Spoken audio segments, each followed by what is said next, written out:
Ela é apaixonada por literatura, gosta de contar histórias e acredita que a comunicação pode impactar positivamente pessoas e negócios. Com mais de 15 anos de experiência em criação de conteúdo, foi repórter no G1 e editora de conteúdo web na TV, trabalhando na área de digital dos telejornais e programas da Rede Globo. Formada no curso de jornalismo da Universidade Presbiteriana Mackenzie em 2007, foi gerente de comunicação interna na UI, líder global em auditoria, em agência de publicidade e em projetos de mídias digitais para a Ambev e na liderança de conteúdo da agência de relações públicas Pine PR. Também é autora da newsletter Calma, onde faz reflexões sobre viver com calma e com alma, em casa, no trabalho, nas relações e na vida. O projeto Memória do curso de jornalismo recebe a jornalista Fernanda Martinez. Fernanda, obrigado, querida. Obrigada a você, estou muito feliz. Vou usar isso na minha bio, a sua apresentação. A apresentação está ótima, não é nem um terço do seu currículo, imagino eu. Quantos anos que você não veio ao Mackenzie, Fernanda? Olha, quase 20. Acho que a última vez que eu vim foi quando eu me formei, eu não voltei. E é muito bom voltar, tô nostálgica. E como é que você chegou ao jornalismo? Olha, foi bem clichê, assim, de vou fazer o quê de faculdade? Poxa, gosto de ler e de escrever, vou fazer jornalismo, assim. Eu vim muito no escuro. Não tinha, eu nem sabia o que era ser jornalista direito, assim. Mas vinha do ensino médio? Do ensino médio, assim. Sempre gostei muito de ler, de escrever e achei que teria uma conexão com isso, né? E caí aqui. Mas o Mackenzie, você chegou, já conhecia? O Mackenzie eu já conhecia, né? Acho que de nome, assim, eu lembro que eu prestei algumas e o Mackenzie foi uma delas. Eu passava às vezes aqui na frente, tinha essa coisa, porque o Mackenzie é imponente, né? Essa coisa grande, bonita, arborizada, eu acho que eu tinha essa relação e sempre ouvi falar muito bem. E eu lembro que eu prestei no meio do ano também, então isso era nem todas as universidades tinham, então tinha o Mackenzie. Então acho que foi um pouco isso que me trouxe. Foi uma turma grande, super. Uma turma agitada, uma turma onde nós tivemos diversos acontecimentos. O que você tem de recordação aqui? O que você acha que você pôde aproveitar no curso que ajudou na sua carreira? Eu amei fazer jornalismo aqui, eu amei a minha turma, eu acho que isso muda também tudo, né, o contexto. Eu acho que fazer jornalismo no Mackenzie me abriu para um mundo novo. Eu vivia ali na minha bolha, né, do colégio, do bairro. Chegar aqui foi conhecer pessoas diferentes, diversas, de vários lugares, falando das pessoas, né? Eu acho que o grupo me trouxe isso. Fazer faculdade de jornalismo, eu acho que te abre, te dá um repertório, assim. Eu acho que o que mais me marcou da faculdade de jornalismo foi o repertório que eu construí aqui. Né? Então, as referências, os livros, os professores, o conhecimento, foi ampliando o meu repertório como pessoa também. Você gostava de uma parte mais teórica? Sempre gostei. E eu comecei a ler coisas que eu não conhecia, sabe? Acho que o meu mundo foi ampliando mesmo. Fui me interessando um pouco mais por política, coisa que nem, assim, não vim de uma criação onde se falava disso em casa, sabe? E aí vocês também são muito jovens, né? Também. Então acho que foi a descoberta de um mundo mesmo, de um novo mundo. E eu fui me encantando, sabe? Então essa memória, eu acho que a faculdade me construiu como profissional, mas me construiu também como pessoa, sabe? Tem muito forte isso pra mim. Você acredita ainda que, logo que você se formou, 2007, posteriormente, 2009, caiu a obrigatoriedade do diploma para o exercício legal da profissão. Você acredita que é importante ainda a formação acadêmica para um comunicador? Eu acredito. Eu acredito que para qualquer coisa que você vai fazer tem que estudar, assim. Eu acho que tem a questão prática, obviamente, que é importantíssima, mas eu acredito no poder do estudo, da academia, eu acredito muito nisso. E eu acho que com o jornalismo, como em qualquer outra profissão, não é diferente. Então, é na faculdade que a gente vai aprender teoria, que é super importante na hora de aplicar na prática, é na faculdade que a gente vai criar esse repertório que eu te falei, que eu criei aqui. E isso é super importante. E falando de jornalismo, cara, é o repertório que monta o jornalista, né? E onde que você vai ter isso se não for numa faculdade, numa sala de aula, né? Muita gente me diz o seguinte: não, na realidade eu não sabia para que servia. Eu fui descobrir para que servia na hora que que estava trabalhando, né, no mercado de trabalho, que eu fui perceber onde entrava aquela teoria, aquela disciplina X. Você tinha alguma meta, por exemplo, vou fazer jornalismo econômico, político, cultural, de entretenimento, ou você falou, vamos ver? Eu sabia que eu queria escrever, eu queria trabalhar em revista. O meu sonho era trabalhar em revista. Explica o que é revista, viu, Fernanda? Ai, gente. Saudades. Eu ainda compro, tá? Agora começaram a relançar algumas revistas, né? Eu consumo revista, né? Na minha época, lá atrás, ainda era muito forte. Abril, né? Abril. Meu sonho era trabalhar na Abril. Sempre foi meu sonho. Eu cheguei a trabalhar numa revista de bairro. Então, era meu sonho trabalhar em revista, assim. Escrever reportagens, entrevistar as pessoas, construir um texto, não uma notinha de jornal ou uma coisa mais factual. Eu queria construir histórias. Eu acho que esse DNA, por mais que eu não tenha trabalhado em revista nem na Abril, eu trago esse DNA comigo, de criar, de contar história, né? E aí acabou que eu não entrei na Abril e acabei entrando na Globo, caí na TV, totalmente de paraquedas. Mas me encantei por aquilo, né? Então, foi uma mudança na trajetória, mas é isso, eu acho que eu ainda trago esse DNA da escrita, da construção da história comigo. Na tua época, a gente não tinha rede social, Fernanda, você sabe disso, né? Não tinha. Você sabe que rede social. Como é que você vê a rede social hoje dentro da comunicação? Ajudou? Piorou? Eu entrevistei recentemente uma colega sua de outra turma e eu falei que não tinha rede social. Ela falou, graças a Deus. Eu falei, mas você não é adepta? Ela falou, não, a questão não é ser adepta ou não. A questão é que eu vejo com muita negatividade a forma que a rede social atua na comunicação, né? Eu acho que, independente de ser positivo ou negativo, ela tá aí, então a gente tem que lidar com ela. E eu acho que tem sim lados positivos e negativos. Eu trabalhei mais de 10 anos com isso, com o digital dentro da TV. Eu vi o Facebook nascer, o LinkedIn nascer, o Instagram nascer e a gente foi absorvendo isso ali dentro da Globo, né? Não tem como fugir, gente, é o que tá aí e a gente tem que saber lidar, né? Eu acho que o principal, assim, o ponto negativo é a fake news, é espalhar, né? É muito mais fácil você espalhar notícias mentirosas e perigosas do que quando você só tem a TV, o jornal, né? Por outro lado, ele dá acesso a muito mais pessoas, ele democratiza muito mais e muitas vezes a informação que antes não chegava para muita gente. Então, eu acho que também tem esse lado positivo. É muito poderoso você dar acesso à informação para mais gente, né? Aí cabe a nós, jornalistas, lutarmos para que as notícias verdadeiras, corretas, cheguem, né? A maior parte da população.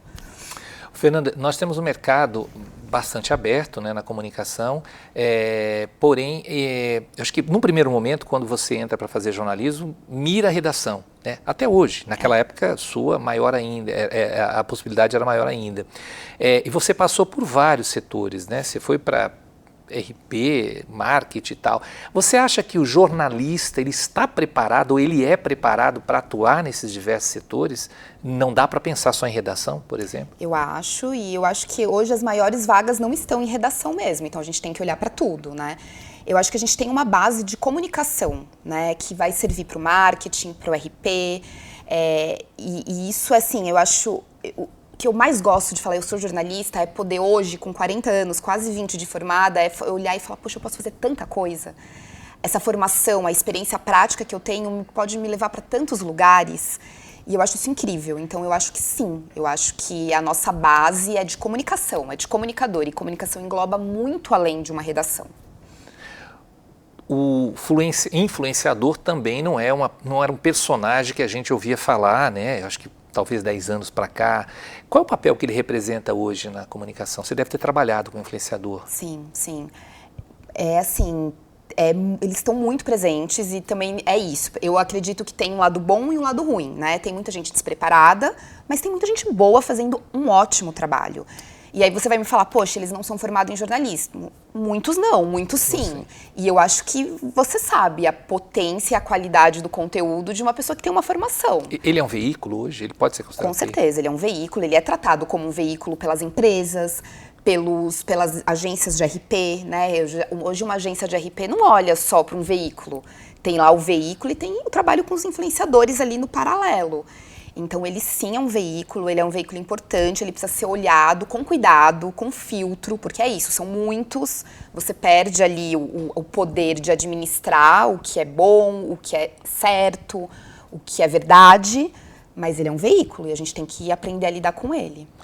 Você trabalhou ali vamos dizer, Grupo Globo, né? Não vou falar exatamente na TV Globo, mas no Grupo Globo. Você acha que a empresa conseguiu se adequar com todos com todas as possibilidades da comunicação, quer dizer, TV, rádio, internet? Como é que você se sentiu ali nesse trabalho? Eu estava lá dentro, né, quando, por exemplo, as redes sociais começaram. Quando eu entrei na Globo, eu cuidava do site dos telejornais. Então, assim, não existia rede social, então eu vi chegar.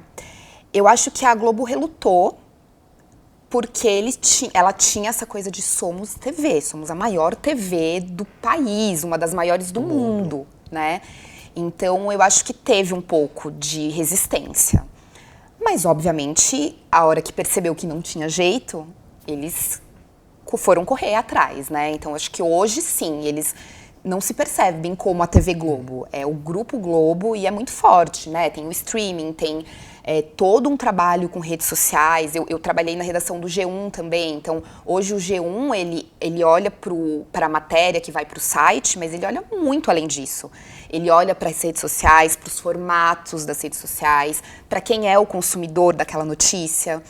O jovem provavelmente não vai abrir o portal do G1. Ele vai abrir o TikTok, ele vai abrir o Instagram. Então, hoje sim, hoje eles, é uma redação, é uma empresa preparada para olhar para todos os lados da comunicação, né? Você falou do jovem, ele pega recortes, né, na realidade. Ele não vai parar para assistir um telejornal, não vai parar para assistir ouvir um programa de rádio, mas ele vai trabalhar com recortes. Você vê futuro nos chamados veículos tradicionais, por exemplo, a TV aberta, o rádio, a gente sempre ouviu dizer que o rádio ia acabar, o rádio nunca acabou. Você acha que há ainda espaço? Eu acho que não vai acabar, acho que a TV é eterna, o rádio é eterno, acho que tem público, mas tem as adequações, obviamente. Eu sou otimista, assim, eu reluto a pensar que a gente vai se resumir a cortes, sabe? Eu acho que eu ainda tenho um pouco de ideal que a gente precisa aprofundar para tudo na vida. Eu não sei, assim, olhar essa geração às vezes é um pouco assustador para mim, porque eu acho que a gente tem que aprofundar em tudo.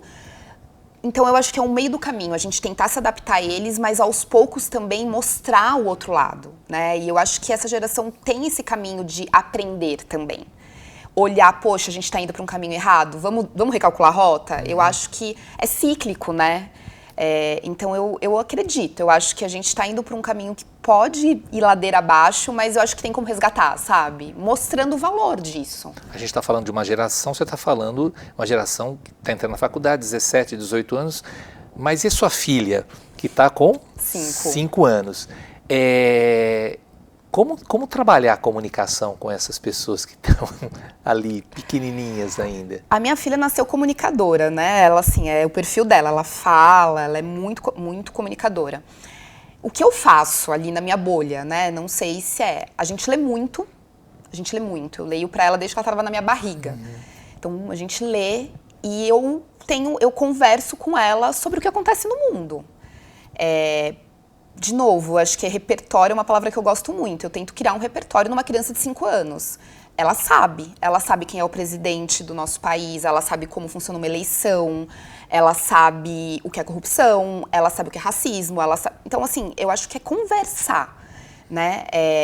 Para que quando ela tenha 17, 18, esteja entrando na faculdade, ela também se interesse em aprofundar nos assuntos, nos temas importantes da área que ela for escolher, né? Mas muito mais do que isso, como ser humano, né? Às vezes a gente tem a impressão que o pessoal da comunicação, jornalista, tende, né, a saber tudo que está acontecendo no mundo. A gente tem um pouco dessa prepotência. Não, e os pais, né? Mas como você não sabe disso? Você não é jornalista, né? Os alunos falam, meus pais estão na mesa, você tem que saber de tudo.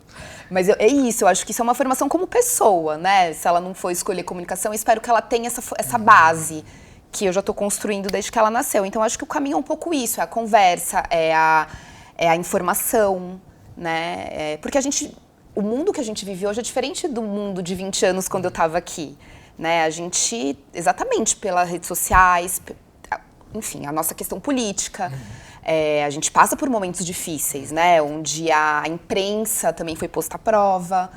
Então, são tempos difíceis que a gente precisa estar atento e forte. Já diria Caetano Veloso. Já diria. Você pegou um período da pandemia trabalhando na Sim. Globo, que foi o período que fizeram um consórcio de veículos, já que você falou do ataque à imprensa, que de lá para... A gente fala que a gente entrou no espiral ali e não sai mais, né, desde 2013. Você acredita ainda no papel do jornalista como mediador? Com certeza, com certeza.